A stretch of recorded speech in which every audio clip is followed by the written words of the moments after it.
Hello. Welcome. Welcome, welcome, welcome. Uh, Let me know if you have any problems hearing me or seeing me or any of those things. And welcome to the live stream.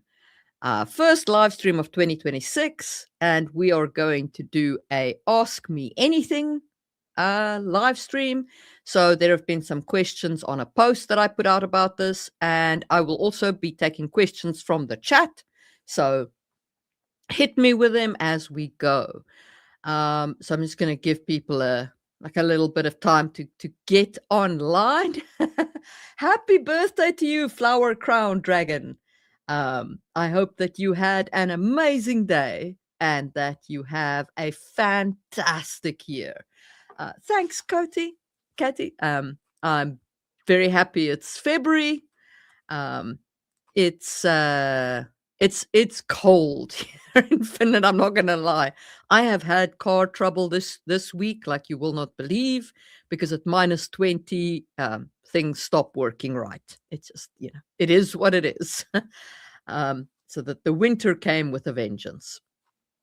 It was very, very, very warm December, and then January was like, hold my beer. So um, it's been that kind of a time. So I hope that everybody else has survived. I heard that the United States has had a massive storm. So I hope that you guys are okay, that all of my members from the United States are okay and safe and warm, and that you didn't have too bad a time in the storm. So yeah, the Arctic blast has been rough this year, not gonna lie. It's it's been a thing. That's for sure. I had twice this week that I had to call out roadside assistance. Roadside assistance is the best money you'll ever spend. It's better than insurance. So I had to call roadside assurance twice this week because of the, at like -22, 23, the engine really struggles to crank over. And I was parked in town, and there wasn't a plug point anywhere near to like juice the engine to heat it up so that it'll take. So yeah. it was it was yeah. Oh, I'm sorry to hear that, Necromancer JM, about the deaths from the north. Yeah, it's been a rough January for a lot of people. um all right, so I'm going to start with the first question from the post. So, this was about writing an effective character arc, where you might start, people might say to you, or readers might say, the character would never do this. And then at the end of their character arc, the character does do that thing. And this is actually just, and it was kind of phrased in a little bit of a weird way, but I think what the questioner was asking was, can you write such a thing where a character grows in order to make this action, in order to achieve this action? And my answer to that is yes, absolutely. In fact, that is the sign of a good character arc. So I tried to do this in my own writing. In book 1, my main character, Louis, would not defy his mother, even if you held a gun to his head. In fact, perhaps especially if you didn't hold a gun to his head. At the end of the trilogy, his defiance of his mother is the central plot point. It is a whole growth arc for him around rejecting parts, not all of, but parts of his mother's worldview. So that is a growth arc, well written. If you, at the beginning of the book, you were like, the character would never do this, and at the end of the book, you're like, yes, that is the action the character should take. You have written the growth arc well. Absolutely, 100%. Go forth, pat yourself on the back. Okay. Next one. could you do an episode on systems of education? So I have done a couple of episodes on education. I've done a magic school video, and I've done beyond a magic school video. I could do. I think I've also done a general education video, because it is an important question, and it's an important question for this reason. Education is how generational knowledge is transferred between generations, right? So the knowledge that the previous generation learned is given to the next generation in what fashion? And that's really what education comes down to, and books and computer programs, etc., etc. So it is a topic worth exploring in a culture. And I could certainly spend some time on it. If there's I'll add it to the list. Let me put it like that. All right.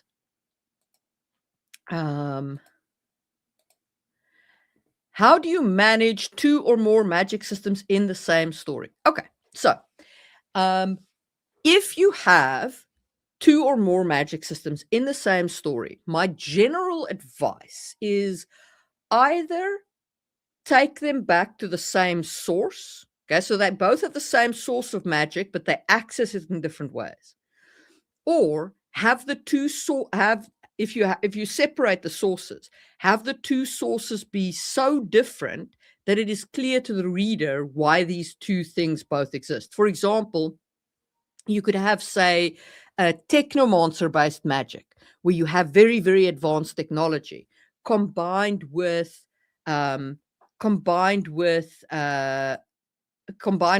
having say a normal fantasy magic, right? And then you can have your 2 magic systems. But you can also, if you have the same source, you can absolutely just have different ways of accessing that source. And what I mean by that is, for example, I wrote this urban fantasy novel. It's not published yet, I hasten to say, because I entered it into a competition where it had to be unpublished, and it won that competition. So yay me! I do actually know something about writing, according to the editors, the publishing editors who judged that. So, and it was judged by publishing editors, like book publishing editors. So anyway, so in that story, the source of magic is fairy dust. Okay, so it is fairy dust, which is generated from Bloom-Fey interactions, but the way that magic is accessed is different in disciplines. Okay, so my main character, or my character, because it's a first person story, so Lily accesses magic by carving druidic ruins called fedas into sticks, into like wands, right? And this creates an Ogham stave, and she then infuses the prepared stave with the magic of fairy dust, and that creates the spell, right? But her lover Emiko paints sumi art, right? So she paints like the Japanese ink painting. So Emiko paints these sumi art spells, and then she infuses the spell, the concept depicted in the spell, with the magic of Bloom-Fey. So you have different disciplines of magic that all access the same source of magic in different ways. So you can do that as well with your multiple magic systems.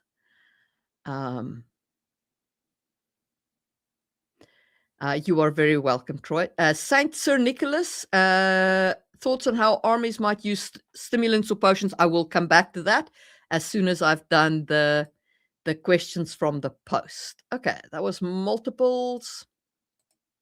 Next, any advice for how to get other people to share in the effort of world building?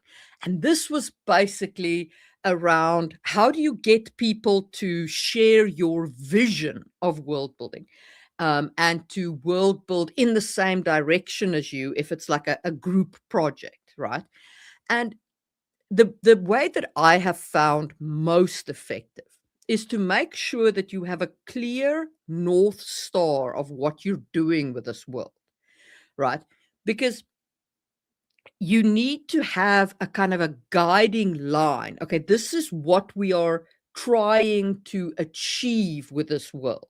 And everybody who is world building on top of that, on with you into the shared vision, needs to buy into that shared vision of the world, that North Star vision, and thus they world build together into that. So that's how I work when I have group projects. Is I make sure there's a very clear vision of what we're trying to achieve with the world. And whenever there's conflict, right? Whenever there's like, okay, but I want to do it this way and I want to do it that way, it comes down to which one of these two ways better achieves our North Star vision of the world. It's a lot like building software. Alrighty. Next one. Have you considered doing a video on time manipulation? So I actually have done a video on time travel. It did not do very well. It did not do very well at all. The algorithm did not love it, but you can find it in my back catalog. There is a video on how to handle time travel. I don't know why it didn't do well. The algorithm just did not love that one. I don't know if it was my thumbnail. I don't know if it was the title. I don't know if it was the time of year, whatever. But it is there if you go looking for it. Will you do an episode on the Papal States and go deeper on guild systems? I am 100% going to go deeper on guild systems. Absolutely, without a doubt. Whether I will do an episode explicitly on the actual Papal States, I don't know. It depends on whether I find a good world building thing to kind of glom onto there. Whether if I start exploring some religious or cultural significance of the Papal States, I might. But guild systems, 100%, they are coming up on World Building Blueprints, Volume 2 or Season 2. Which is basically the how to world build a city. Okay.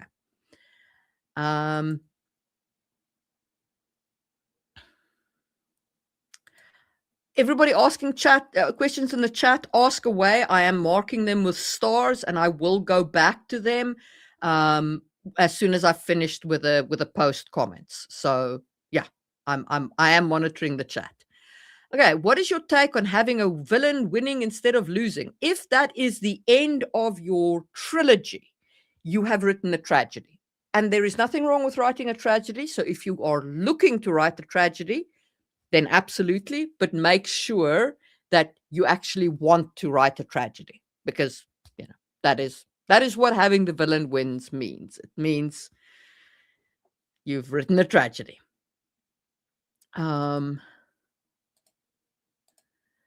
World Building Blueprints looks great. What program did you use? What was the process you were using to make the pages? Thank you very much. I'm very, very, very proud of World Building Blueprints. It looks like this on the inside. In case you have not seen me boast about it and show screenshots and generally like make much of my work with it. The program that I use to make the final layout is called Affinity. It is free. And even before it was free, it used to be a book that you could, or it used to be software that you can buy once off, not subscription, which is why I bought it. And now it is free because it's now part of the Canva suite. But you can download it. You can use it for free. It handles layout of PDFs and of books beautifully. Like truly freaking spectacularly. So, yeah, um, that is what I use for it. The other thing about world building blueprints that he asked was, what was the process of making the book and the podcast? So what I did with that book and what I did with a podcast, and what I'm doing with a new book as well, is I would write a chapter for every episode of the podcast that I released. Okay. That is the only way in which I finished this. I used you all, I used my audience as my accountability partners. Okay. I knew that every month I had to release a podcast episode. Every month. Um, and so and so I basically did the podcast, wrote the chapter, and then did the podcast. Wrote the chapter, did the podcast. Wrote the chapter, did the podcast, and that got me to the end of the book. And then I went, I edited it and I sent it to beta readers and I got feedback and I edited some more and so on. So I went through the whole like editing process. And then right at the end of it, I did the layout with Affinity. Ilse asked me, I did use you. I'm so sorry. You were all unbeknownst to you. You were my accountability partners. You thought you were leeching off my free content. No, no, no. You were helping me make paid content. um, the Affinity. The software is Affinity. So, oops, I don't want to share the StreamYard referral link. It's Affinity is the software that I used. It is hands down the best book layout software that I've used. It is as good as Adobe's InDesign. And it does not ask you to mortgage your child, your soul, your house, and your car just to afford a single, a single month worth of freaking design. So if you're looking to do book design, I recommend Affinity. And they're not paying me, they're not sponsoring me. I'm just telling you what I use. So go forth. And that was my process for creating world building blueprints. And it is my my process for creating the second one now as well with the city. Alrighty.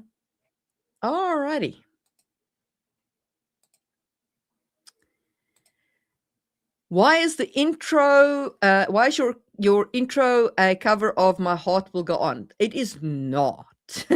So my all of the songs that I use as intros in my videos are actually from my friend and fellow content creator Ivan Douche. I'm a member of his Patreon, so I can use his music freely and royalty free. And so I use his music for my like intros and whenever I need music for anything and so on. So that is what my music comes from. Sometimes I will also use my friend Big Bear. I can't remember his real name right now, but Big Bear is one of my beta readers on Sangwheel, and he's also a composer. And he wrote me a song based on the books, which I really appreciated. So yeah, all right, that is the end of that. Okay, let me start with the starred ones. Saint Sir Nicholas asks thoughts on how armies might use stimulants or potions. So I would actually look at the Second World War and the Blitzkrieg. So during the Second World War, the German soldiers were high, especially during the Blitzkrieg. on stimulants, on just on keep awake stuff, you know. So you can use potions for staying awake, potions for being alert, potions for strength, potions for healing as an obvious one, and so on. But all of those stimulants, all of them would absolutely be used by a military. Just, you know, a soldier that can reach the battlefield and immediately fight and isn't exhausted by the long march it took to get them there, fantastic. That's going to get used. So I would think of all the problems that armies have, all the kind of logistical problems, and bump your stimulants and your potions in there. And as I say, look at the history of the Second World War, especially look at how they pulled off the Blitzkrieg, because that was basically like 72 hours of just moving, and you can't really ask people to do that without chemical help, you know. So yeah. Um, Chori says, how do you make story flows? Like I had an arc-like chapter, but I had some difficulties on how to connect the arc to another. So what I do is, and I actually detail the process in World Building Blueprints in the first chapter. I have an overall plot structure, which is my 9 tent poles of plot, which just helps me guide the story as an overall thing. And then every character and every subplot gets a story circle, which I then make sure that they are tied into the tent pole structure. So I kind of hang the story circles off a piece of the tent pole and make sure that the whole thing flows well, you know, so that this portion of the tent pole is more fully explored by means of the arc, the arc as defined by the story circle. So that's how I make stories flow.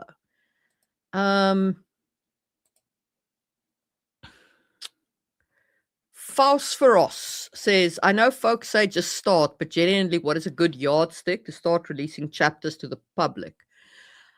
I'm towing the line between over-perfecting versus releasing something underbaked. So Phosphorus, what I would say is, have you had anybody except yourself read your stuff? Now, my recommendation, generally speaking, is either a writer's circle, you know, like join a writer's circle where you read your stuff, or use something like Critique Circle. So Critique Circle is, I'll put a link to it in the chat.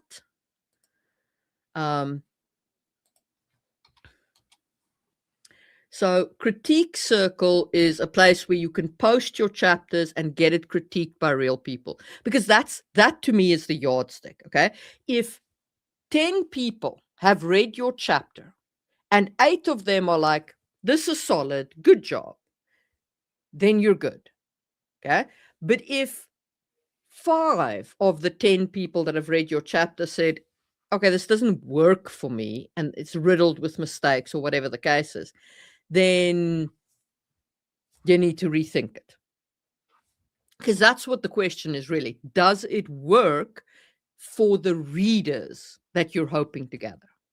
So that would be my recommendation, is make certain that it's not just you having read your chapters, you have had other humans read your chapters and given you human feedback. And the reason why I say human feedback is I once had a guy who said to me, like I said to him, your chapter doesn't work for me. And he said to me, an AI had given the chapter like the highest possible score. And I was like, okay, that's great. You're planning to sell it to AIs. Like, I don't really care. I'm telling you what it didn't do for me.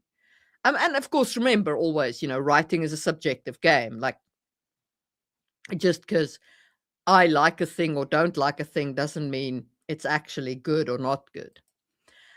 Ahmed Ali says, what would you say is the best way to create a world like Tolkien's? The level of depth and legacy is rare to see in fiction. So I spoke about this in my series on deep lore and in my how to create like Tolkien. The thing about what Tolkien did was he put a lot of effort into his cultures.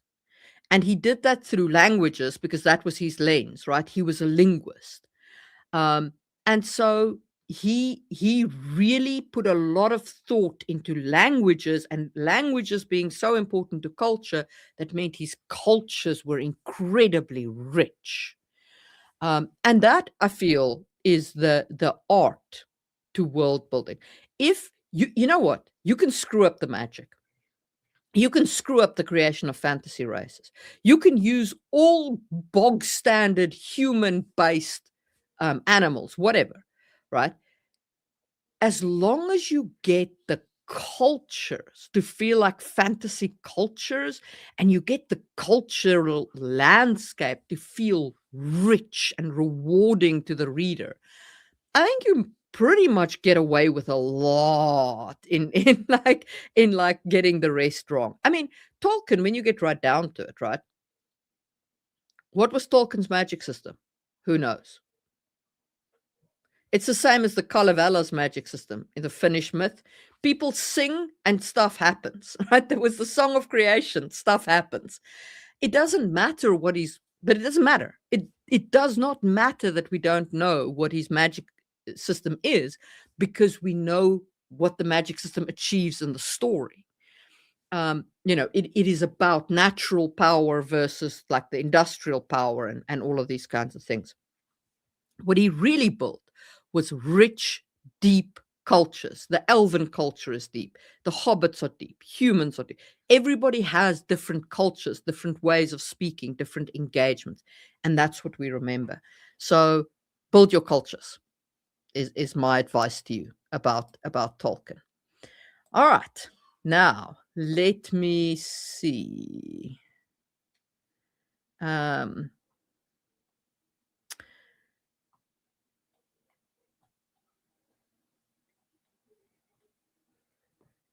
Do you have a link to the program that I use to create books? Yes, I do. It's Affinity. My first question is, can speculative evolution be used in world building, writing, or not? Yes, it can. I did a video on this. Look for the thumbnail with the snake that has feathers sticking out of its head. So I did a video on how to use evolution. Hell, I have a portion of it in the book. So not fantastical geographical features. It's a little bit before that. That's magic systems. Here we go. So fantastical evolution and ecosystems. So there is a whole section in the book about it. And basically, my keys to it is, one, make sure you understand variation and selection pressure, because selection pressure is what creates your need for evolutionary traits, even with magic, right? So there might be some kind of magical pressure that creates a situation where creatures learn to manipulate magic because of selection pressure, because of environmental selection pressure. Then build your intermediate stages. Remember that you have a final form you want the creature to evolve to, which is the state that it's currently in. So incrementally build its intermediate stages as it evolves into that creature. And ecosystems matter in this. Remember, of course, that there will be other creatures in the environment that it either regards as prey or that regard it as prey. Remember that evolution is a kind of trade-off game. If you grow big in order to be defensive, you probably also lose the ability to run very fast or very far. That kind of thing. So there's all kinds of trade-offs. And lastly, check your limb count and your body plan. If you're going to have one 6-limbed mammal, you should have multiple 6-limbed mammals, kind of thing, right? So bear in mind that you can't, because of that whole like building the intermediate stages, there will have been creatures that branch off from your line of evolution and will create other creatures that are kind of similar or have similar traits but not. So that is how I recommend you use evolution. You can buy the PDF of this book on my website. The physical copy you will be able to buy off my website once the Kickstarter fulfills. So but yeah, long story short, yes, speculative evolution can be used.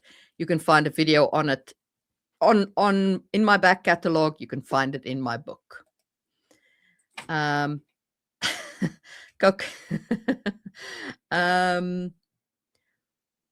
Ilza says, would you recommend potions or spells for not feeling pain or exhaustion, and why or why not? So, yes, I would.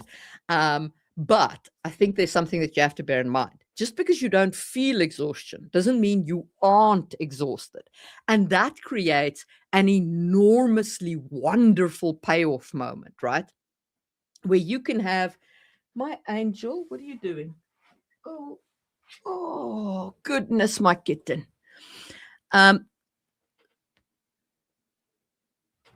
Okay, so sorry about my cat.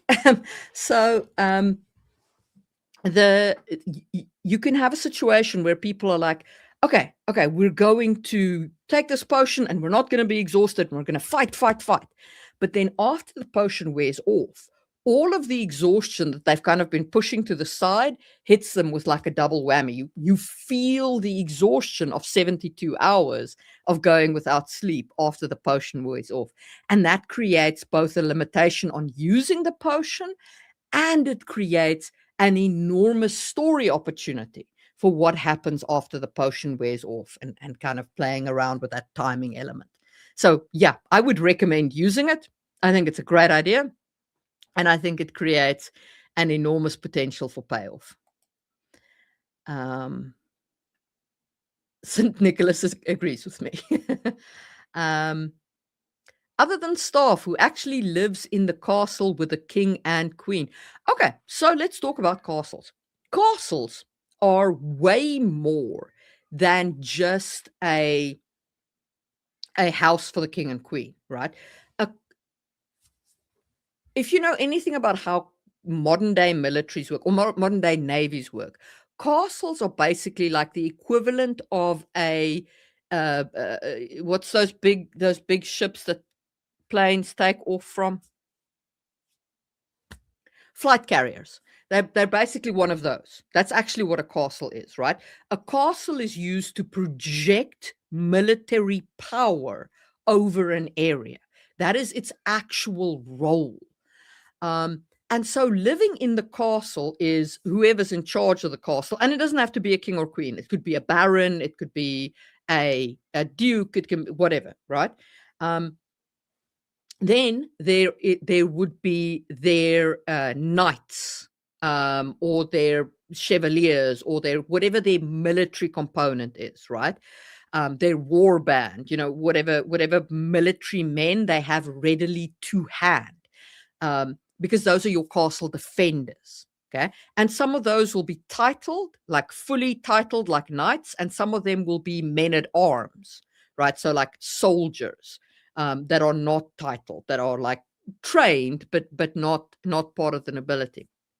Then there will be a plethora of titled people as well, right? So in every castle there will be foster children. Remember, a feudal environment, it depends on relationship of fosterage between the elites.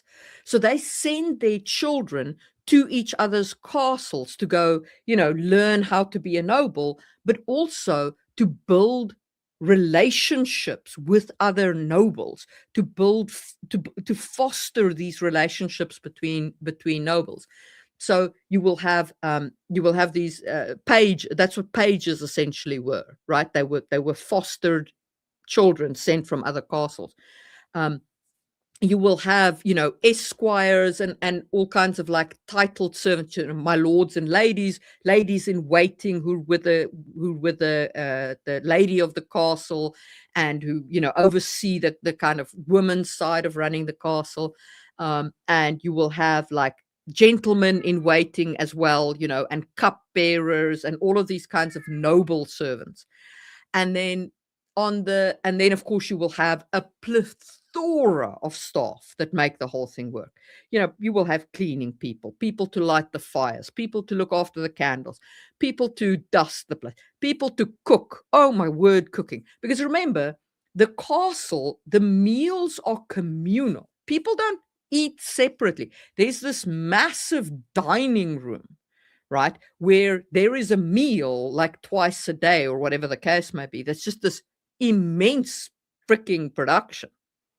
So these are all kind of, a castle is like a village. It really is like a flight, like a massive military encampment. More than it is like the home of a noble. There's there is the noble's quarters where the queen and the king, or the duke and the duchess and so on, stay with their children. But there is the whole rest of the place, which is a working building that is a military projection of power, and everybody lives in it, essentially, everybody who works there. So I hope that helped, Flower Crown Dragon.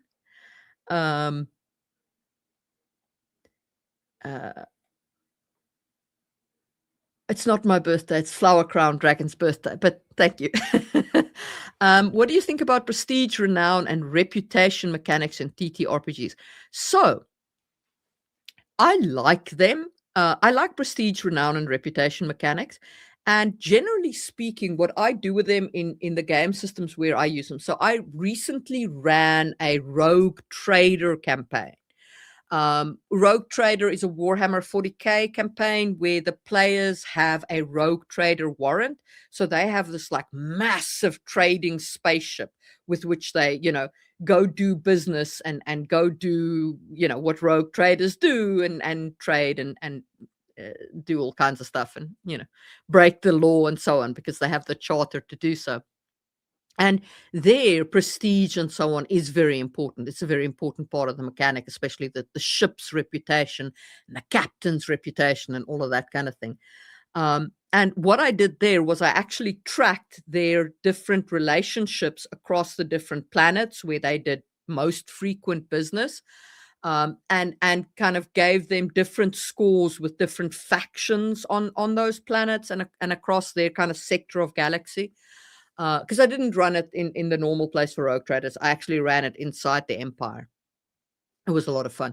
And then I used their reputations to change what happens when they arrive at a planet. So if they pull in at a planet where they've had a positive reputation, they get a good docking spot for their ship. Everybody's warm and welcoming. They can see the governor of the planet, no problem, and so on. If they arrive at a place where they've had a bad reputational score, then they're told, no, you'll have to anchor like on the outer edges of the atmosphere, and it'll take like a day for your shuttle to get down to the planet. And the governor does not have space to meet you in his diary, and you just basically get the runaround with everything you do. And so that's kind of how I handle it. I handle it kind of like an access kind of thing. So I hope that answered the question. Hello, Gary.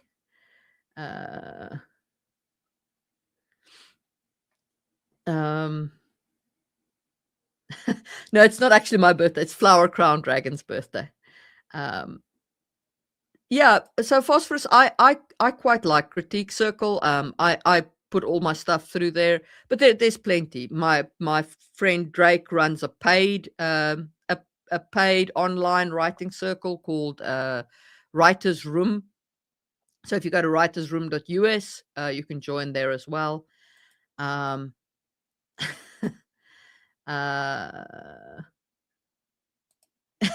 I kind of agree with that. Yeah, I was also like, dude, an AI gave you a great score on your writing. These AI chatbots are so sycophantic. It would make you feel like Hemingway if an AI is scoring your writing. Um, so yeah. um, Let me just Oh, here we go. Another question. All right. What do you think about putting a feudalist government in a post-apocalyptic spec fiction? So I think I spoke about this in my feudalism video. Um, so I did do a video on feudalism, and but here's my general thoughts. My general thoughts is it makes sense that this would happen. So feudalism essentially is centered around the need for a decentralized government with with strong leadership. Okay, that's what gives rise to feudalism. Okay, so a post-apocalyptic environment where you have a very dangerous environment, where you need kind of leadership to band together and to organize things, would often naturally give rise to a feudalist system because there is no central government, right? So it is all centered. It's little pockets of that might have loose alliances, but each pocket exists independently, and then it is all built around a single leadership point. And then, of course, the thing with feudalism is it is a pyramid structure, and it is important to remember that about feudalism, right? I see so many videos of people extolling the virtues of feudalism, and I'm like, I don't understand this. Like, I get that we have problems in our world that need to be addressed, but feudalism is essentially a pyramid scheme, okay, where you give upward. Okay. So let's say you're a peasant, you owe upward. Then you're a knight and you owe upward. You owe upward. Everybody, it all builds up in a pyramid like this. The vast bulk of people are on the bottom layer. Okay. And now, if your guy at the top is a nice guy, good for you, you might, be okay in that bottom layer. But because you have a complete lack of institutions, all right, because the law is literally what this guy at the top says, if he's a right douchebag, a douche nozzle, which is what most people sitting over here would be, then it sucks to be this bottom layer. So bear that in mind with feudalism. But yeah, I think feudalist governments in post-apocalyptic spec fic absolutely make sense. Um, uh, yeah, yeah, we had a brief kitty moment. So I had a cousin called Ilse. Ilse. So I'm Afrikaans, so from South Africa. So it's comes from there. How would you go about post-apocalyptic settings? More specifically, how would cultures look upon the technical world that has long since passed, throwing them back into a Middle Ages setting? So, I don't know if you've ever played Horizon Zero Dawn, but Horizon Zero Dawn feels like a post setting to me. And I think that they did it really, really well because they have these different tribes, right? And these different cities in their different states. But the technology of the world is basically faded. It's become just these beasts that you can ride, or these bits and pieces you can pick up, and it's basically become a sort of a magic, right? And I think that they handled it really, really well. And that's kind of what I would strive for. I would create a world where they see these remnants of technology as basically as magic, right? And you manipulate the magic in this way. And the fact that it's technology just doesn't matter to them. because they don't understand what technology is, because everybody who might have known is gone.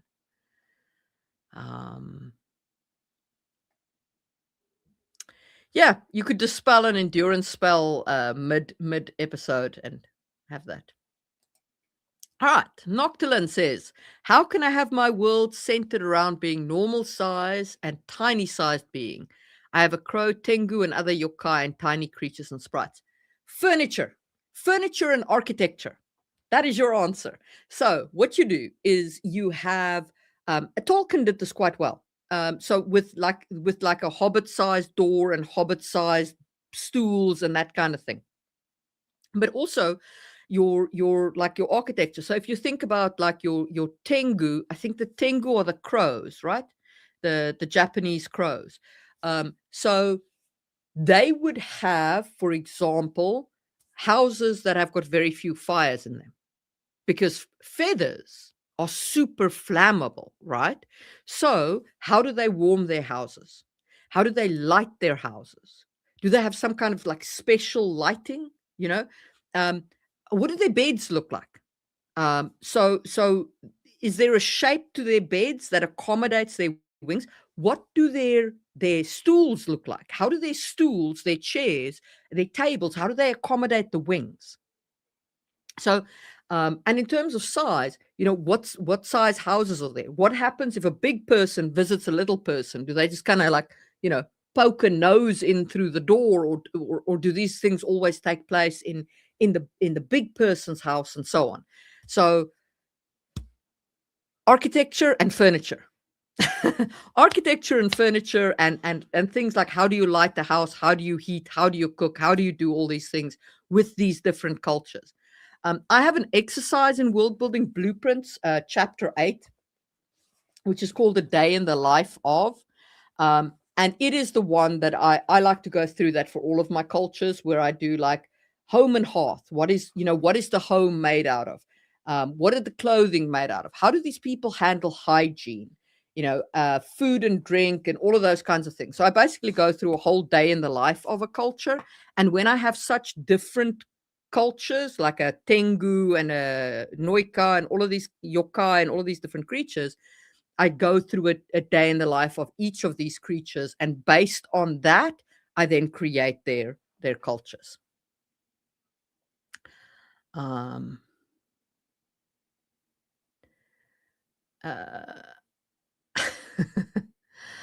I will absolutely tell you about my cats. I have 3 cats. I unfortunately lost a cat last year, which was very sad, but I have 3 cats. The little one that you see now is my girl cat. Her name is Asura. She is a Bengal.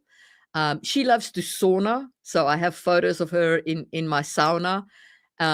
She loves in winter. She cuddles under the blankets, and she is my cat. She loves me best, and she spends her time with me, and she gets very upset when I don't spend time with her. And then I have a Maine Coon cat, he's much bigger, obviously. He's a ginger cat, so he's always searching for the brain cell. He's adorable. He's kind of like the straw man from the Yellow Brick Road thing. He's very he's got such a tiny heart. He'll run away from anything and everyone. And then my partner's cat is Frost. He is our fat cat.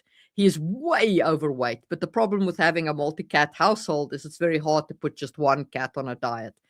So Frost is just our fat cat, and he's just a cat. He's a rescue cat. We got him from a shelter. So aircraft carrier, exactly. Yes, a castle is like an aircraft carrier.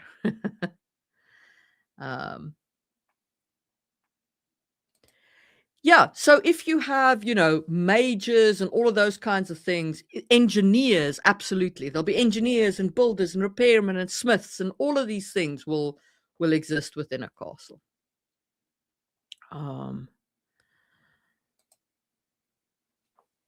Main characters losing body part to get them back. Any way to make losing limbs more intense or give more gravitas. So Okay, so the reason why people give lost limbs back to characters is because it is hard to work with lost limbs in a combat story. And you see that most clearly in what GRRM did with Jamie in A Song of Ice and Fire, because he took off Jamie's hand and he left it off. Jamie has no hand. And learning how to fight left-handed is incredibly hard, even for a man that has been a warrior all his life. So, and that's why people give the limbs back, right? It's a temporary cost. But you can take a character's limb off and leave them off. You just have to then bear in mind that that character is then missing that limb, and you need to write with that. So there's things that come with that. They might have phantom pain in the limb, which is very common, where people can still feel their hand, right? Because their nerves haven't adjusted to not having the hand.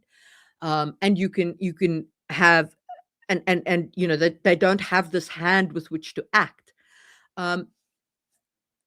There are Dick Francis wrote 3 books with an investigator that was one-handed, Sid Halley. I think it was Halley. Anyway, so Sid had one hand, and his other hand was like an electric hand where he could basically move it and grip it, but it wasn't a full hand.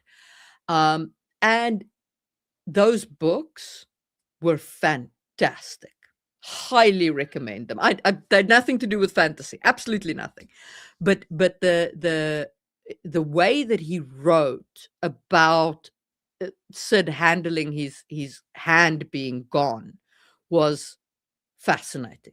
So I would recommend, reading those for a kind of master class on how to handle an amputation, a limb amputation. And also they were they're short books. They're mystery books, right? So they're short, easy reads. So yeah, Dick Francis, look for the Sid books, SID. Rogue Traders are a lot of fun. So I personally love me a good Rogue Trader story, but really I love Space Marines. I have a thing for the Space Marines, which is ridiculous. You wouldn't think that would be, but I love them. I love Space Marines. It is what it is. I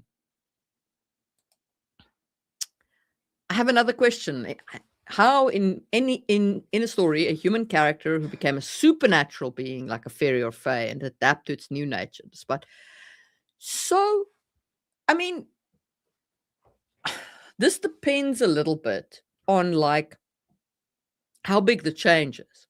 So if the change is just like, okay, I now have wings, if it's a physical change and so on, then the adaptation's just a slow kind of growth along with that friend. But let's say the adaptation's like massive. So if I think back on like Stargate, the Stargate SG-1, right? There was a time when Daniel went like higher being, and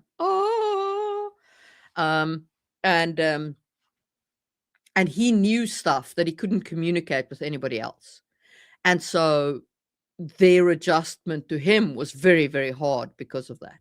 So, it depends a little bit on the adjustment. But like in that urban fantasy that I've written that I'm going to be published at some point, the main character there gains enormous power for whatever reason. And in book 2, there is going to be a whole lot of fallout from that because there's now a massive power imbalance between her and everybody in her life, right?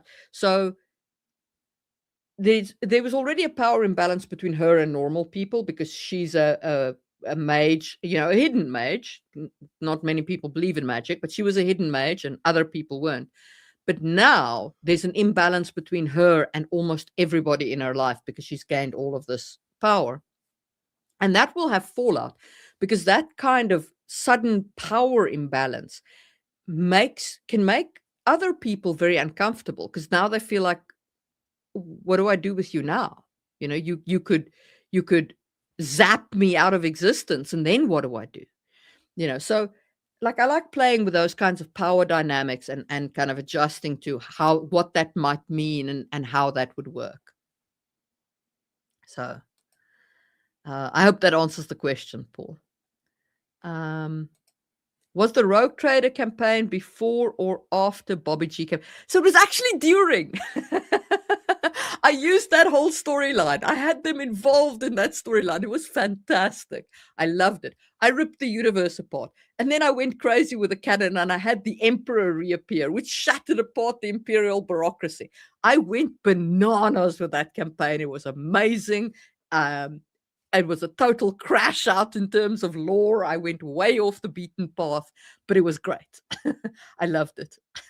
But I had players who weren't, they didn't know the lore that well, so they didn't even notice when I just veered wildly away from existing events and just crashed through all the barriers and went bananas crazy. Hello,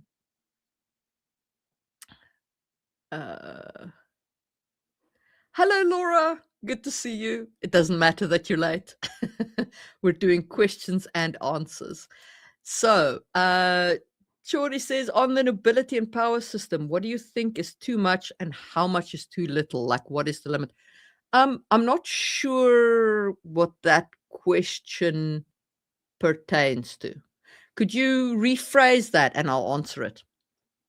Because I'm not entirely sure what you're asking there. What do I think is too much and too little? What if you have a need for speed? Then drink a potion. Drink a potion.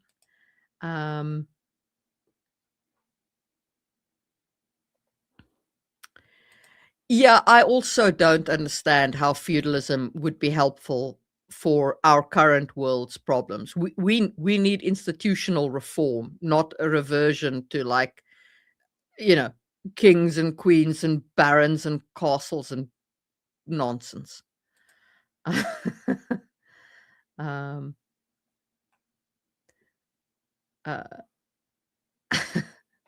Yeah. Afrikaans helps a surprising amount with Dutch and German and Swedish, which I also speak now. Horizon Zero Dawn is so great. It is such a great game. I love it.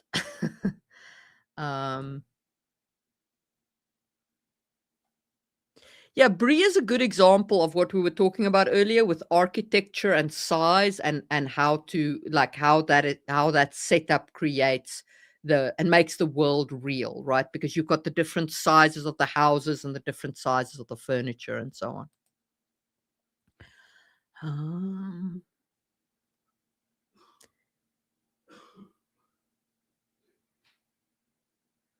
Yep.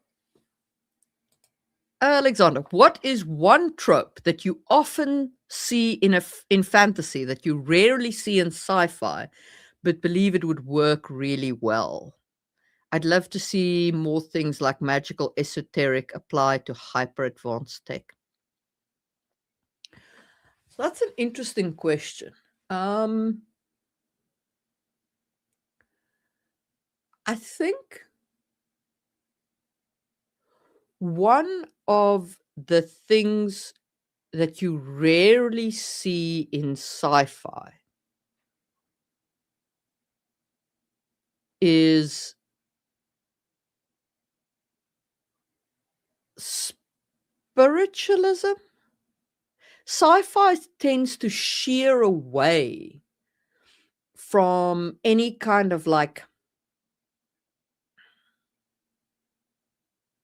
you see it sometimes in the space operas, like in Dune or in Star Wars, but you don't often see sci-fi per se with spiritualism. It might do with a little bit more of that, or at least an exploration of those kinds of questions. I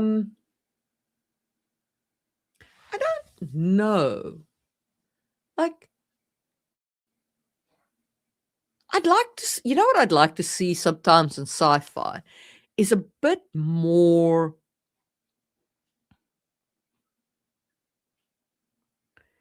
of, like,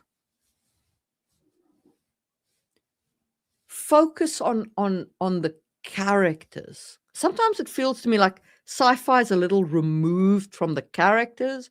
Like, it's more common in sci-fi to have, like, a kinda grandiose idea discussion.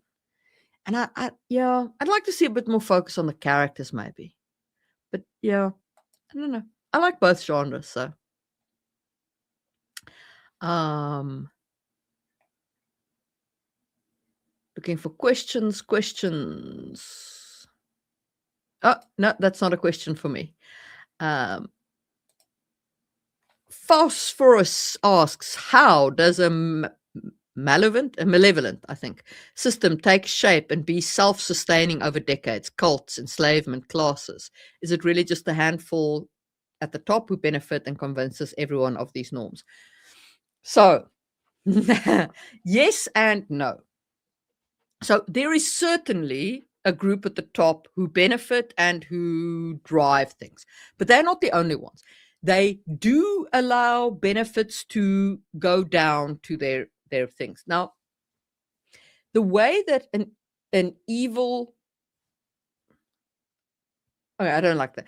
Let's say a malevolent system, a system that works on suppression of others, takes root and functions is by um, is by using propaganda and violence in a very specific way. So I actually wrote a blog on this. I'll put a link to it in the chat, but I will also just cover the or I wrote not a blog about this specifically, but I wrote a blog about kind of a related topic. Um, And basically, what you need to do is you need to look at kind of things like the Spartans and how they suppressed the Helots. I think it was the Helots. Okay. Um, Basically, they created for Sparta an identity for Spartans, this very powerful identity based on their militarism. And then they educated the Helots. I think it was the Helots they enslaved. They educated the Helots and they said, we are naturally superior to you. And they used things like their secret police and so on to enforce their will. But you could also, as a Spartan, you could lose your citizenship by losing your wealth, by not performing well militarily, by doing all of this thing. So it was this exclusive um, membership right at the top of society that you could lose if you didn't work hard at keeping it. And that was basically how they maintained their kind of like pyramid at the top. But at the end, their empire, they dominate because they did at one time dominate the Greek city states, but their dominance fell apart because they were too small. Their identity became so small. People lost their Spartan identity so much that they could no longer enforce their will on the people lower down in the pyramid. But basically, it's a combination of propaganda, identity, and violence. You know, violence plays a big role, and that's how these and the better your kind of your propaganda angle is, and the better you also use sync identities. So sync identities is where you give people identities, like people who are not in power, identities that are non-political. So this would be like you tell people, um, you your identity is to be, I don't know, the magic person, but it's not a political identity. Your role is to stay completely out of politics. And so you create a whole identity that is completely bereft of political power because all of their political power is subsumed into this politicless identity. And that's kind of how you control people is you split them up. I said that I grew up in South Africa, and the apartheid government in South Africa did this. So they split the different black tribes up, and they encouraged dispute between the different tribes. And they said, you are the good tribe, and you are the bad, and they kind of created these barriers between them. So if you're looking for a recent case study, go take a look at the techniques that was used by the white government in South Africa from 1940-ish to 1990. I was 92. Yeah, 92. I was 12, 92 when apartheid fell. So good case study for this stuff.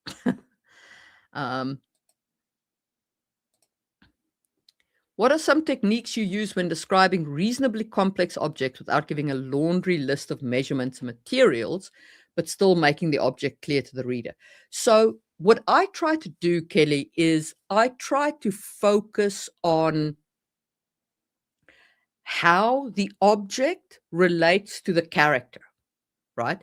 So I will, for example, say, Louis stared up at the castle that towered over him, big enough to cast a lake of shadow over him, to give the kind of impression of size.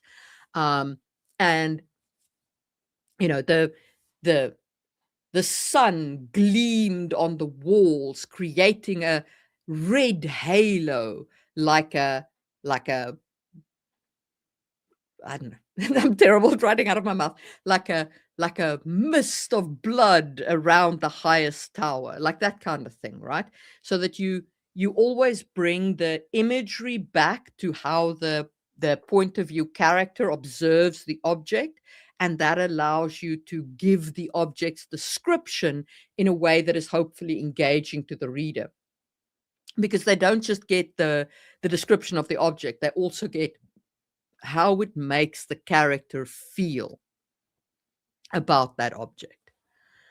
No,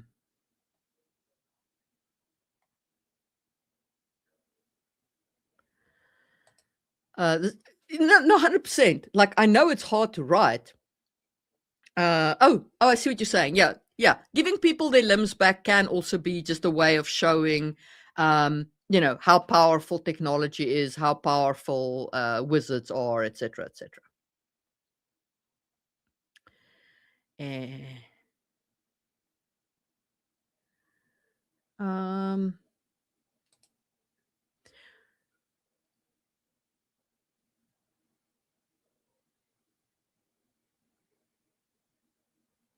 Yes, I would believe a crow Tengu would be dating a fallen angel. Why not?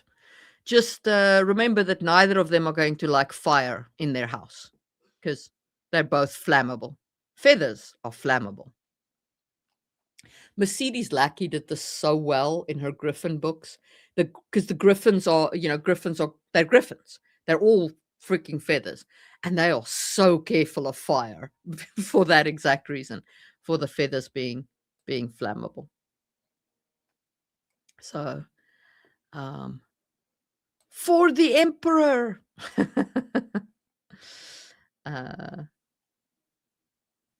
What is my favorite book series? Jacqueline Carey's Kashiel series. You cannot shake me from this. Nothing will ever change that. I love that series.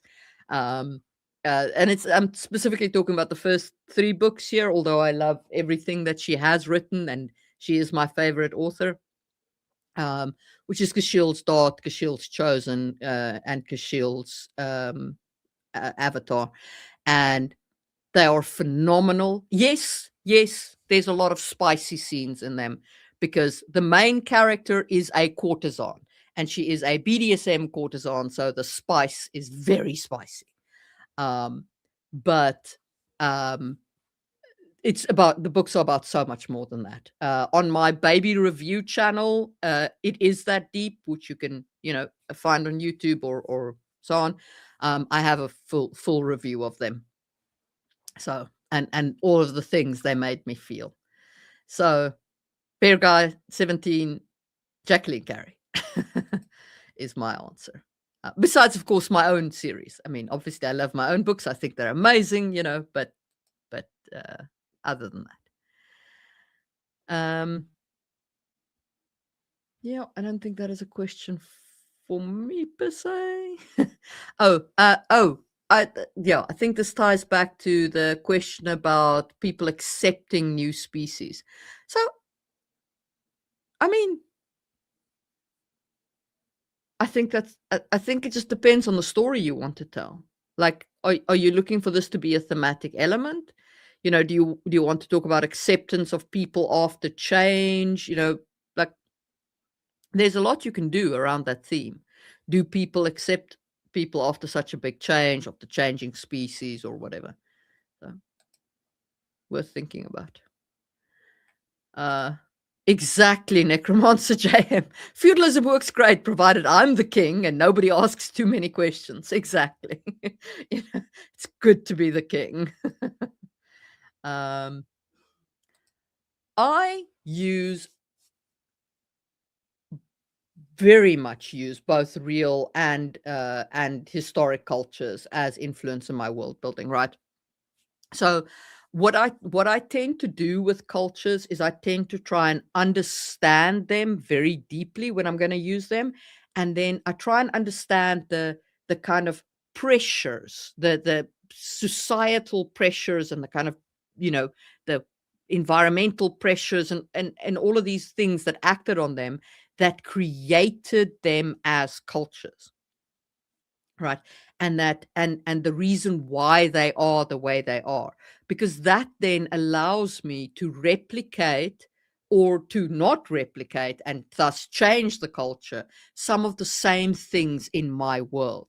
But to do that, you have to try and distill the culture into like what created the culture, what created these attributes about the culture.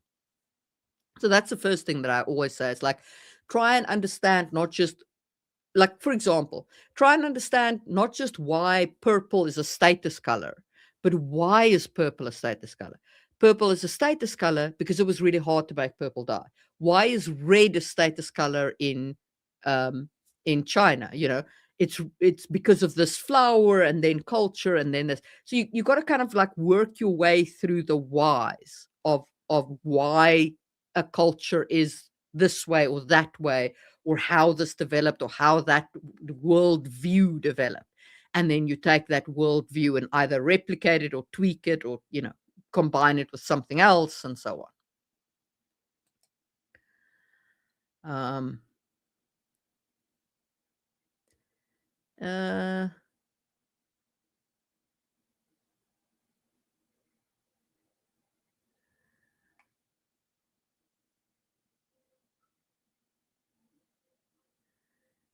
Ilse, would you give an animal race that's a character race give clothing and weapons? Why or why not? So I think you're talking about uplifting animals. I did a video about it. I personally probably wouldn't necessarily uplift an animal.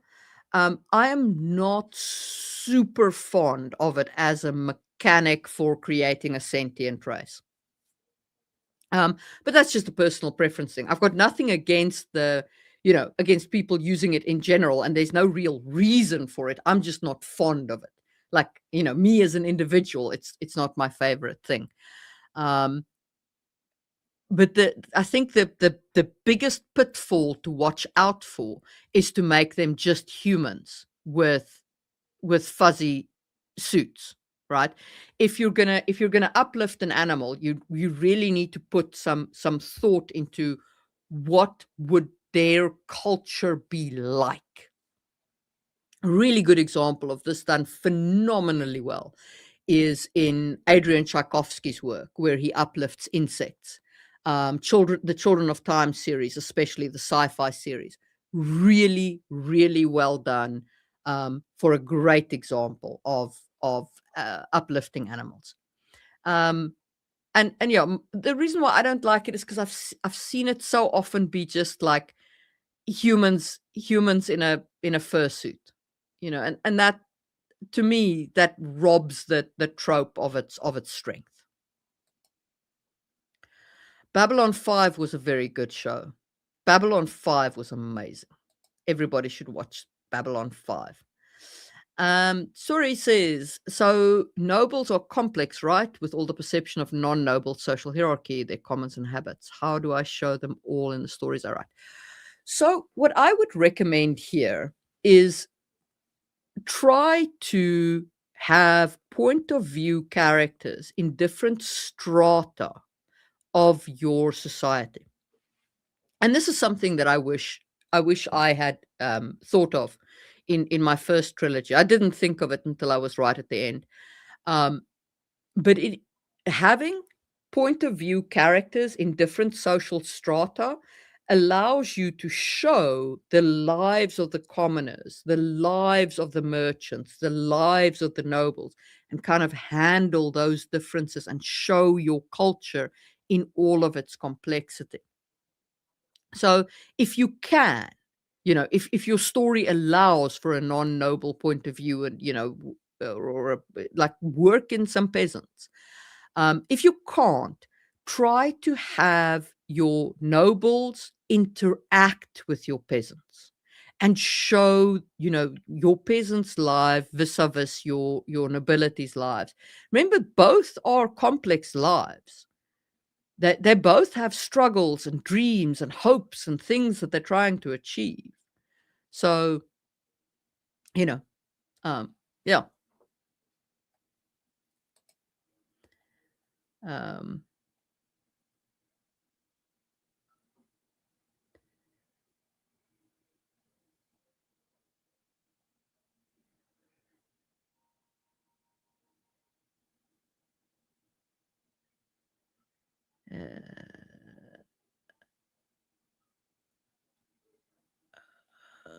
questions.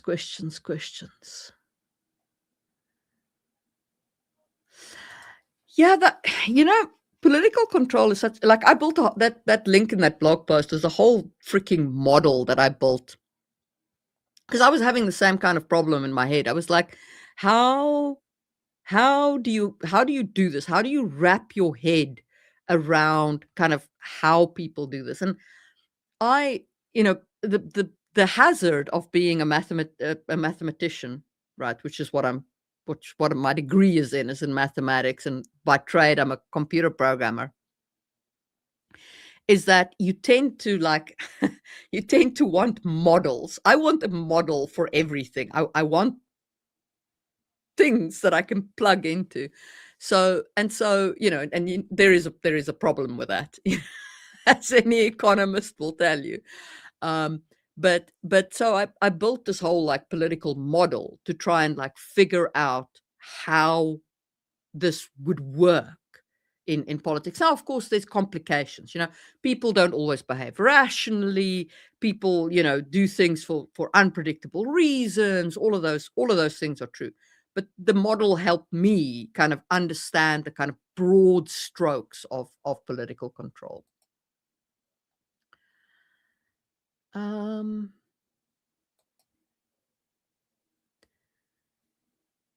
Have you heard of Obojima? I have not. It sounds great though. I like Ghibli and I like Avatar: The Last Airbender, so I will check it out. It's what I will do. Uh, eh, eh. Got any tips on writing emotional scenes without getting overwhelmed? So Stephen, I think that if you had to take a step back from the scene because of the grief you were feeling, you did it right. And do it like that again. When I wrote the final scenes, when I wrote quite a lot of scenes, but especially when I wrote the final scenes in Keeper of the Gate, the final book of my trilogy, which is also about grief, and so on, I cried. I sobbed into my tearboard. I made myself cry. And then when my beta reader said to me, I cried all over the scene. I was like, that's perfect. That is the reaction I want. Remember, you want the reader to feel that emotional journey. You want them to cry. You want them to laugh. You want them to shout yes, and to throw the book across the room. If you have done that, you have done it right. Get overwhelmed. Let the scene, like, make the scene overwhelm you. If it makes you cry, like, good. And I know that feels overwhelming, but remember that the space of the story is a safe place, right? This is not happening to you, the reader. It's happening to fictional people. And so it's a place where we as readers can experience all of these emotions, the big emotions, the small emotions, the wide emotions, the narrow ones, the ones that pierce. All of them is things that we can experience in the space where it's not happening to us as people. Absolutely. You did that scene right, and you should get overwhelmed. Good job.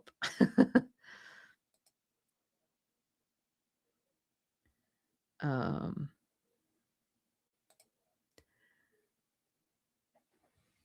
oh, thank you. I'm glad you're enjoying it, Jasmine. I enjoyed Dresden as well. Oh, you live in the Dresden.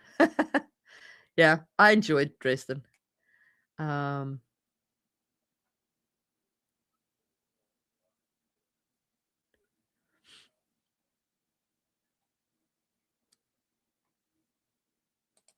how do you make another race alien to humans, not just wearing humans?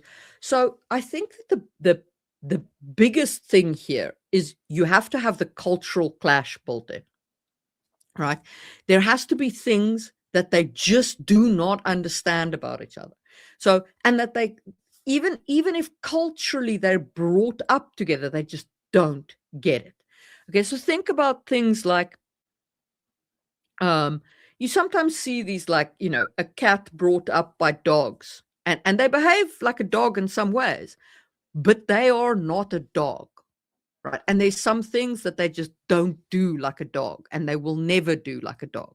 And that's kind of what you want to aim for here, is the biological pieces of their culture should create a clash with the humans, so that these two, the species as well as the culture, feels fundamentally alien. Give them something that makes them feel totally alien from a human culture.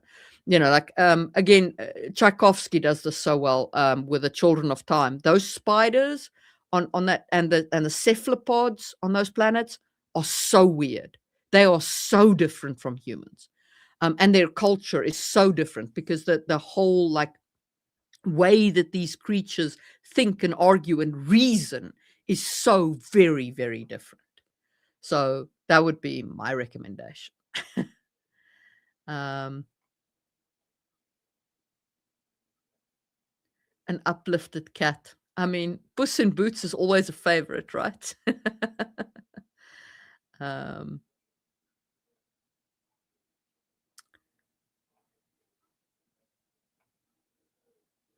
so one of the things that Children of Time did, Necromancer JM, is, for example, they have different ways of transmitting information between generations, because spiders do not look after their young. So you don't have this being raised by your parents and educated by your parents. And yet you still have to transfer information between generations, right? So he developed this whole, like, way in which spiders still transmit that information between generations, but it's done in a completely different way from humans. And that's one of the things that made their culture feel so alien. So that's the kind of thing you have to think of, is like, how do they transmit information between generations? How do they, do all of these, like detailed kind of cultural things at the large level? Um, Read Children of Times. Really, really good one. Um, Do you think information about writing books is valuable to those who create animation of any kind, TVs, movies? Yes, I do. Because writing books is about writing stories. And while using animation or TV or movies has a different component to storytelling, because you have to also like direct the action on the screen or animate the action on the screen, you still need the story component, right? That's why like Dan Harmon's story circles actually comes from the TV world. Dan Harmon was the creator of Farscape. I think it was Farscape. I speak under correction.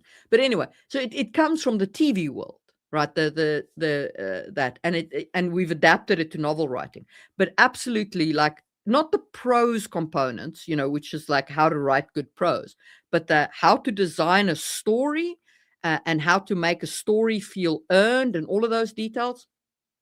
Absolutely, that applies across mediums. Um,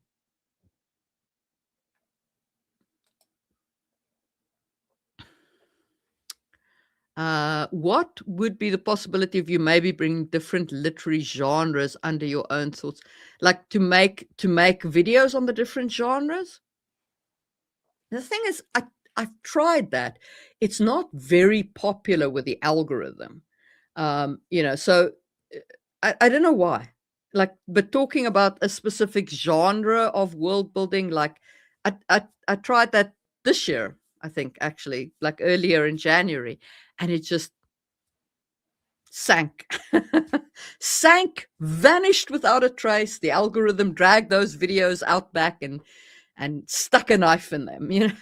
So yeah, that's why I don't really do literary genre world building. Much as I like it, I'm interested in it. It's not a popular video topic. The Emotional Thesaurus is amazing. The other one, so I also advise, hold on. I just have to look up the name. Sorry, give me a second.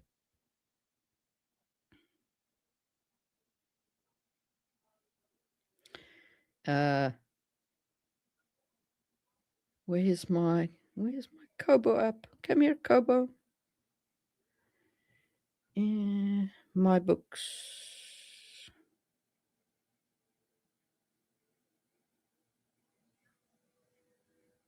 The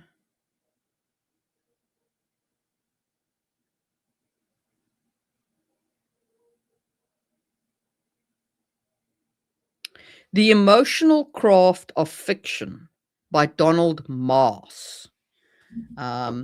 So I'll put it in the chat as well. The Emotional Craft of Fiction by Donald Maas. I found that book to be exceptional when it comes to writing character interiority. Highly, highly recommend that one. My friend Drake has got some good books. Drake's Brutal Writing Advice. Yeah,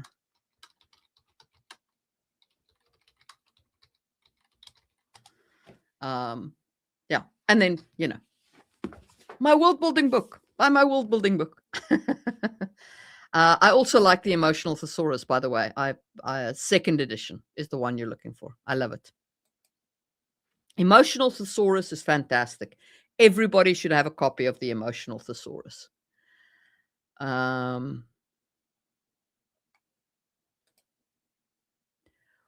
What are your thoughts on stories where the hero fails or ends up becoming the villain? So there is Joe Abercrombie writes grim dark where this happens, and there is a market for it. I don't know if you've read Joe Abercrombie, but the man pulls no punches. Like it's grim dark on a grim dark level, and it's worth reading, and I enjoy them. But the market is not as big as you think it is. Like there is a market for it. I'm not saying there's not, but most people do read for a certain amount of escapism. most of us are also reading to just escape a little bit. And so, uh, having the hero always fail isn't what we're looking for per se. That being said, I mean, I read existential philosophy, and I recently reread Camus' The Stranger, which has an unlikable hero who gets executed at the end of the book. I don't think I'm spoiling anything. Um, so so I mean, there are books where the hero fails or the narrator fails and dies. Um, but but they have their own themes. And I think that's the big thing as well with tragedies or with failure stories, is you want to make sure that you have a good strong theme in them, like Camus' whole thesis is about absurdism. Life is pointless, and you need to make peace with that, right? You need to find your own purpose and your own point in it. So like, and I find that comforting as a philosophy, but that's not for everyone. um and so it's, when if you're going to write a tragedy like that, like, reach for that theme, and make sure that you're writing about a good theme. And that's what Abercrombie does as well, is he's got strong thematic elements in his books. uh Yeah, like gothic horror romance, apparently they're not super well liked. I might try again. I do have a love story one scheduled for soon, because it's February. So in February there will be a video about how to write a tragic romance. So look out for that one. That's coming soon. Because I didn't want to do a write a love story. For one thing, I'm not good at writing love stories. Everybody tells me I'm not good at writing love stories. I I take that advice. I understand that. I struggle with love stories. It's fine. Um, uh, what are my 5 favorite fantasy series? Ooh, you want 5. Okay. All right. Jacqueline Carey's a given. 100%, no doubt about it. Catherine Kerr, the Devery series. I love all the books in the Devery series. Um, that it's a series that deals with reincarnation. It's amazing because every book has got like a past life of the main characters where they fail, right? They fail in this like reincarnation spanning story. And then it's got bits and pieces of the present where they slowly but steadily like untangling this knotted uh, situation that they've created in their past lives. It is so, so well done. I love that series. So there is Jacqueline Carey's Kashil series, Catherine Kerr's Devery series. Um,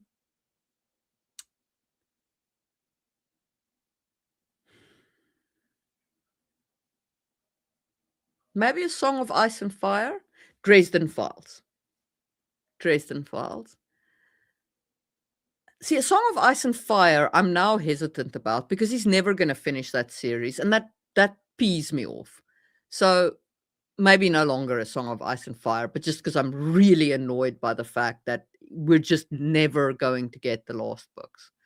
Um, and that just irritates me. So, but yeah, Dresden Files. Um,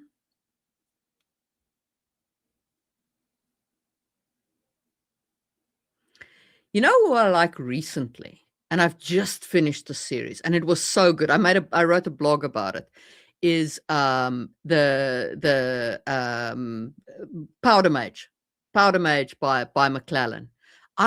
I bounced off that 3 years ago and thought I didn't like it, and then I reread it now for the book club I have in my Discord. Join the Discord if you want to, be part of the book club.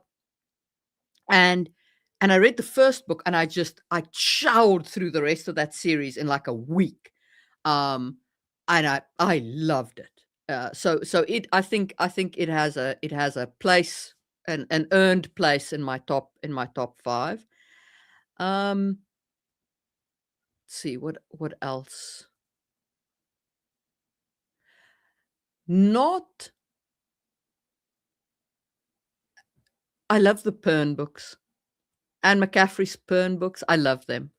I adore them. Even though I have some problems with her writing, I still love I love the Pern books. I love the dragons. They're awesome. Oh, and Joel Silverberg series. The dragon, it starts with a sleeping dragon.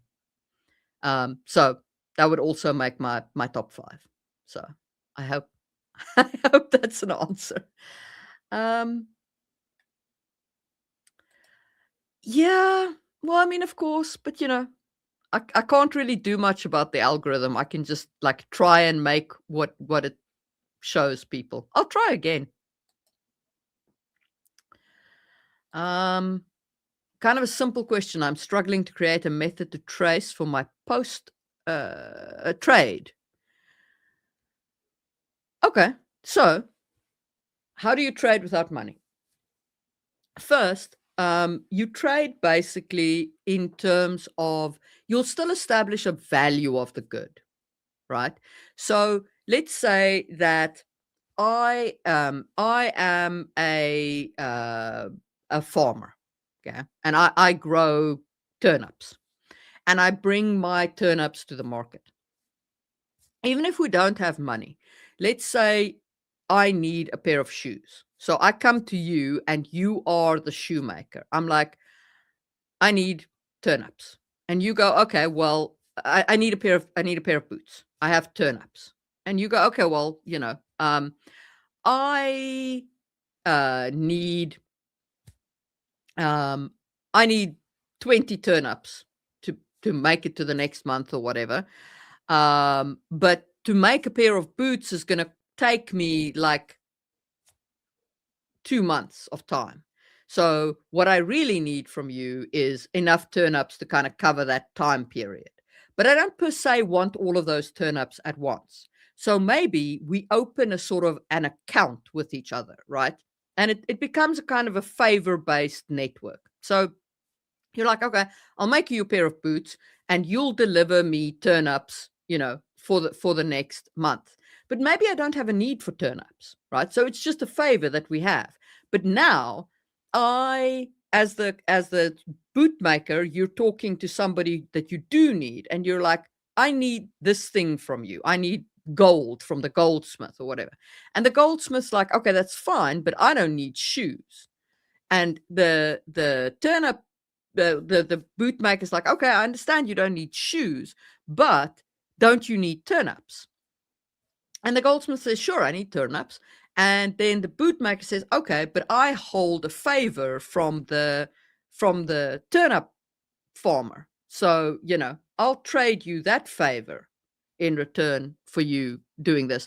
And it becomes a kind of a gift giving, favor based trading. It's not always a direct one-to-one trade, right? It's a wealth trade. Like, I have these physical things. What will you give me for these physical things? And people are also kind of generalist, right? So it wouldn't just be turnips that a farmer would be bringing to market. They'd bring to market cheeses and milks and goats and, all these things. You don't have this hyper specialization that you have in later economies. Remember, the less well developed your financial system is, the more generalist people are in your economy. Hyper specialization only happens once you have like the financial institutions to support it. Like, most people would have a little kitchen garden, would have chickens. Even in a city, people would keep chickens and goats and pigs and whatever, right? So that they would have some means of food on hand.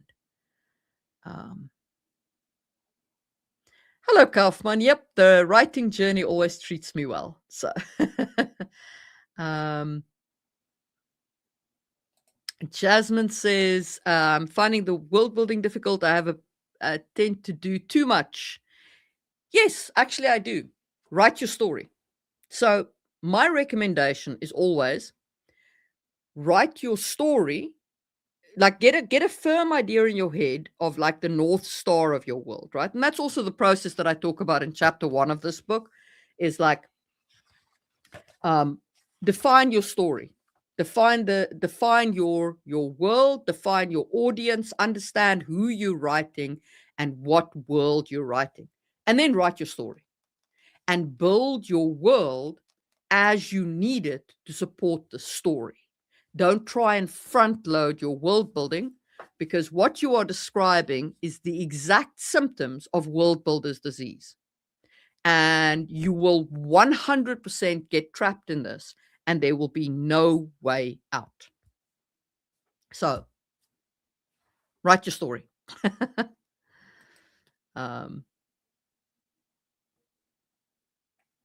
My favorite music. I am an Iron Maiden fan. I am a very big Iron Maiden fan. I'm a very big Metallica fan. I am a child of that genre and age period. I'm a classic heavy metal fangirl.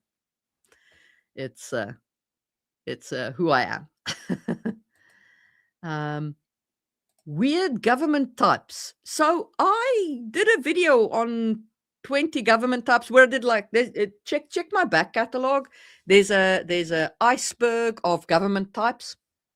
I think I called it 20 governments in 30 minutes or something like that, where I went bananas crazy with every possible kind of form of government you could think of. I'm pretty sure you'll find inspiration there, where I did like the basics, and then I just went deep dive, including like having, AIs run your world and all kinds of like crazy things like that. So,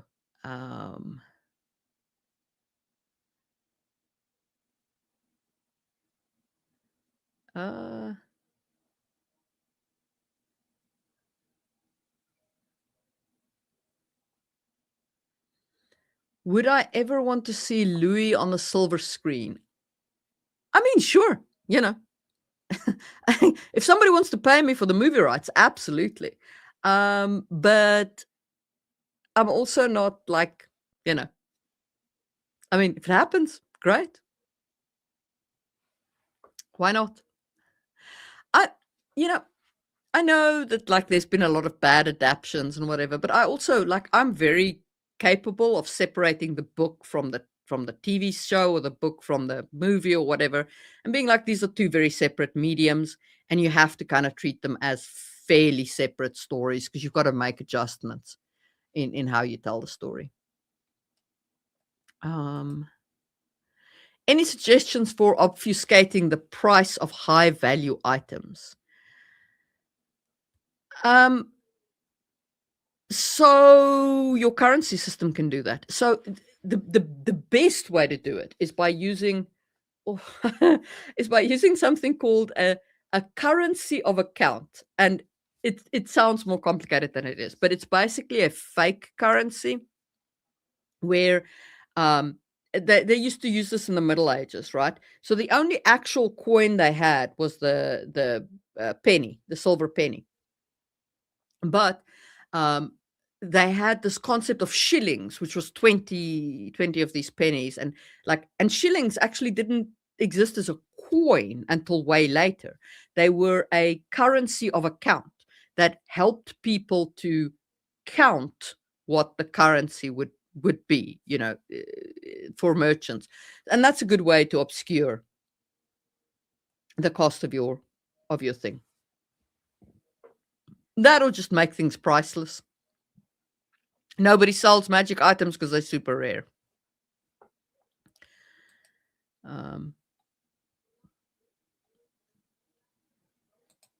Oh, thank you. I also think it would be movie worthy, but then I think my books are amazing and everyone should read them.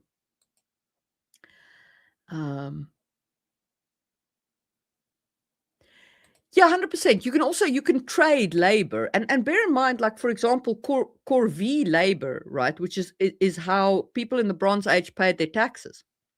It was how the kings did all of these big, projects and stuff like that. Like the Egyptians built the pyramids with corvée labor, which was basically where the peasants traded their labor for taxes, right? And their labor was then used in these big infrastructure projects.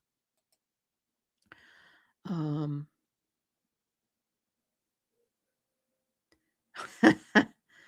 uh, questions.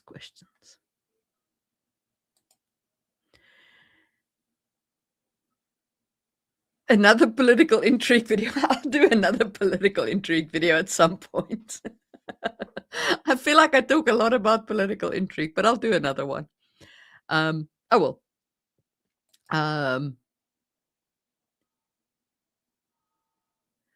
So, yeah. This has been one hecking long live stream. I hope that you guys, how are you guys doing question-wise? Have I dried up the questions? So, just in, as a kind of like a wrap up from my side while I'm waiting to make sure there are no further questions. I have changed the way I upload videos so that I now have a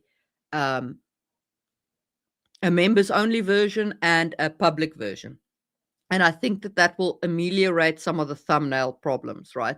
Because what I now understand was happening was while the video was in members first, so while it was only available to members, it was showing the thumbnail to everyone, and obviously people couldn't click on it, right? Which creates a problem, and then it doesn't show them the thumbnail later when they actually can click on it. So that was such a mess. So I've changed that, and I now upload two separate versions. If you see a members only video, so just on the topic, I in my survey feedback, I had quite a few comments saying, you have a lot of paid wall content. I actually don't. I have a lot of content that goes into members first and then becomes public later on, right? So I generally am like up to sort of 8 videos ahead in terms of like uploaded into YouTube. And that is just so that I can take a weekend off without like stressing about a video coming out next week. So I can take like a weekend or 2 weekends or whatever off. Like I took almost the whole of December off to handle World Building Blueprints publishing because it was incredibly stressful. So I made almost no videos. But I had the whole back catalog that basically carried the whole of December and into January, and allowed me to have a brief break in Prague as well. So long story short, my paid wall content does become public. It's longer. It takes longer to get there. But the benefits that my members get is that they get to download the worksheets, and they get the earlier, and they get some discount on my merch and so on. So Carv says, how often do you see worlds with no intact society or structure present? So you don't, you see that in post-apocalyptic worlds, right? It's kind of your feudalism worlds, your worlds that have broken apart. John Gwain did that. I'm reading John Gwain's series at the moment, Bloodsworn, and he has that. He definitely has that kind of setup. So where you've got these like disparate broken tribes. Yeah, apparently I need to do more. I'll be doing a few of these in February. Not AMA per se, but I'll be doing a few live streams in February. I haven't. The weather is really, really bad at the moment. It's really cold, so I can't shoot the genre shorts that have been doing quite well, like the different fantasy genres discussing things. And because I shoot those outside on my patio, and I can't do that at the moment, so for February, I'm going to replace them with some live streams. So you'll see me going live a little bit in February.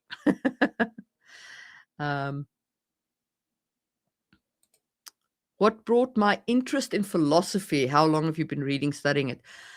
So my mother ignited a love of reading in me when I was a child. And I have read extensively throughout my life. I read War and Peace when I was 14. I didn't really understand it, but I read it. I read Animal Farm when I was 10, and then my mother had to explain to me what communism was because I had no idea what I was reading. I was just like, consuming the animals and the animal content. Um, and so I've always read very, very widely. And then I guess I was raised Christian, um, you know, and I went through a crisis of faith. I don't know. I was maybe 17, and somebody recommended that I read Kierkegaard. And so I started with Kierkegaard. In the end, he didn't help me. I did become an atheist. But reading Kierkegaard kind of opened the floodgates in terms of reading existential philosophy, because I love these ideas. I love this exploration of the ideas. Um, and so I went on from Kierkegaard. I read Camus, and I read Nietzsche eventually, and I read Sartre, and the Russian guy, Dos, Dos. The Russian guy, the Russian Christian guy, man, I cannot pronounce that man's name. Anyway, that dude, um, brothers Karamazov and so on. So I've, and like I really like the existential philosophers. And then I went on and I read some of like the older moral philosophies like Aristotle's flourishing, and Plato's exploration of morality and so on. I'm just like I love that kind of like exploration of concepts and ideas and themes and the human life and so on. And then obviously read also a lot of the political philosophies like Machiavelli and so on. So yeah. Um,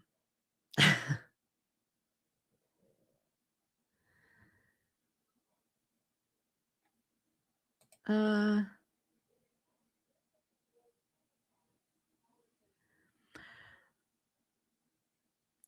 just leave those scenes intact, go back to the beginning and write towards them, and don't be afraid to change them when you get there.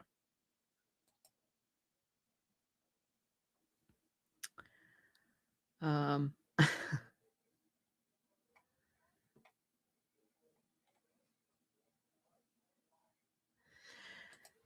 Yeah.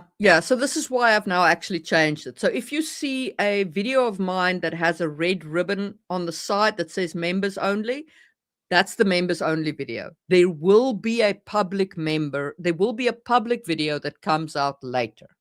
Okay. But members get it first. They get it as I upload it to YouTube, and that is their perk. They also get it without ads, without any ad reads, that they get the content. And I don't monetize their version. So there's no ads on their version. And then, so that's the members only version. And then the public it comes out to the public. It just comes out later. When is the next live stream? The next live stream will be next week next week Saturday I have a party. But so I'll upload a video for that. But it will be the weekend after. So not on Valentine's Day, the day after. On Valentine's Day, I have a party at the local pub. So I plan to go and celebrate my friend's birthday. Apparently, we're singing karaoke, which I am absolutely terrible at.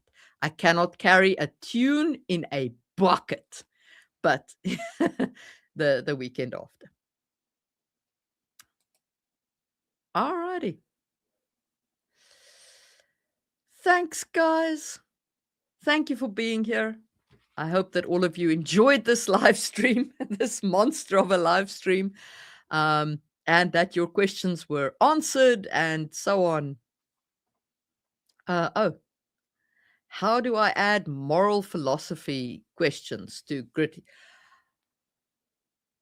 That is such a big question. So this is how do you do your theme without being preachy? And I tell you what, Necromancer, I will make a video on that topic because that topic deserves a video of itself. It is a complicated beast. But I'll try and tease out like how I think you do this without sounding preachy.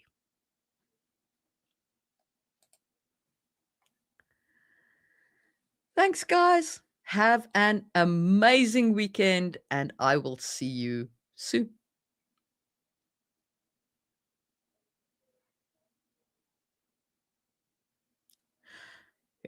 Last one, last one. Favorite mythologies? I love the Roman Republic. I love the Song dynasty of China. Absolutely love that. I love the Polynesian cultures. I love African cultures. I love Ethiopia's Axum culture, and I have a particular fondness for the Yoruba culture on the west coast of Africa. I also really enjoy the kind of like middle African cultures around Chad area, and a little bit lower down from that. And then some of the southern African cultures are amazing. I particularly like the Hereru in the Namib Desert. They are a culture that I drew on very, very heavily when I created my desert culture in Kisangi, is the Hereru and the Ovambu culture of the Namib Desert, and the San people of the Karoo are also a culture I'm fond of in the nomadic cultures. So cool. Really, that was it. Okay, love you. Thanks, guys. Hit the thumbs up button, share it, and I will chat to you soon.